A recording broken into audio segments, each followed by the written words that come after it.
Pouvez-vous dire véritablement que votre amour aujourd'hui pour le Seigneur, pour la Bible, pour le peuple de Dieu a augmenté par rapport au premier jour de votre salut?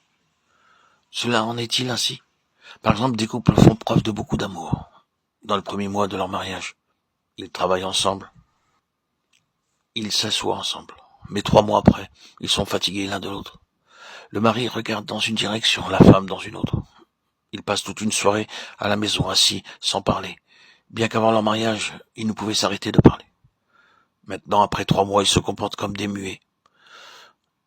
L'amour a progressivement diminué et le résultat en est un foyer malheureux. Ceci est une très pauvre illustration, mais notre amour pour le Seigneur Jésus-Christ devrait devenir plus fort, plus riche et plus pur jour après jour, et ne pas s'affaiblir.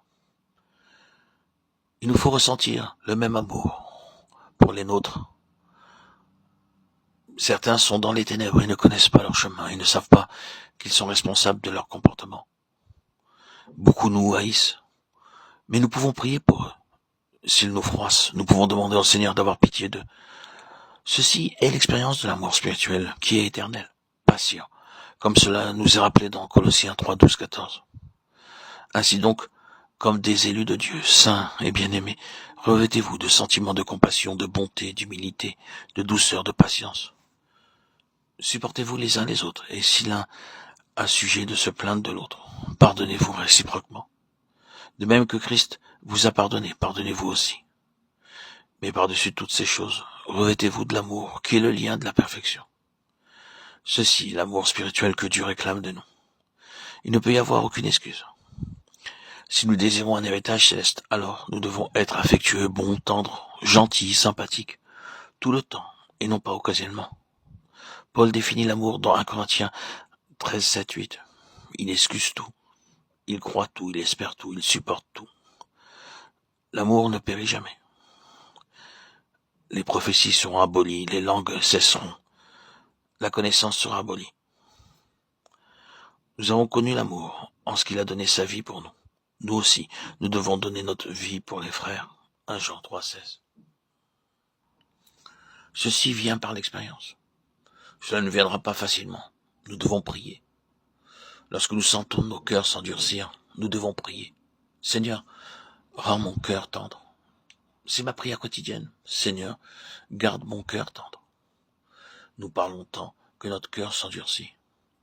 Nous disons tant de choses blessantes, sans aucune considération pour les sentiments des autres. C'est uniquement par la prière que nos cœurs demeurent tendres, affectueux et bons. Ce don de Dieu est possible. La parole de Dieu l'affirme. Le Seigneur Jésus-Christ nous a tant aimés que nous devons aussi aimer comme il l'a fait. C'est ainsi que mon Père Céleste vous traitera, si chacun de vous ne pardonne à son frère de tout son cœur. Matthieu 18, 35.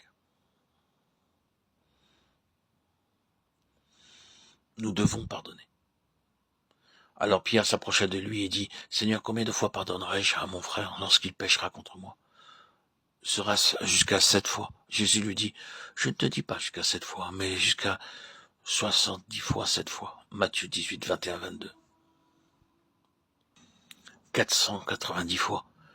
Nous éprouvons de la difficulté à pardonner, ne serait-ce que 2 fois.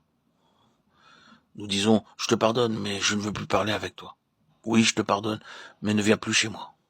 Viens, et après cela, va-t'en. C'est difficile de pardonner. Être bon, affectueux et gentil. L'amour sait comment pardonner. Voilà ce que nous demande le Seigneur. Voilà ce que l'Esprit Saint nous pousse à avoir comme attitude. S'il nous a pardonné, pourquoi ne nous pardonnerions-nous pas les uns les autres?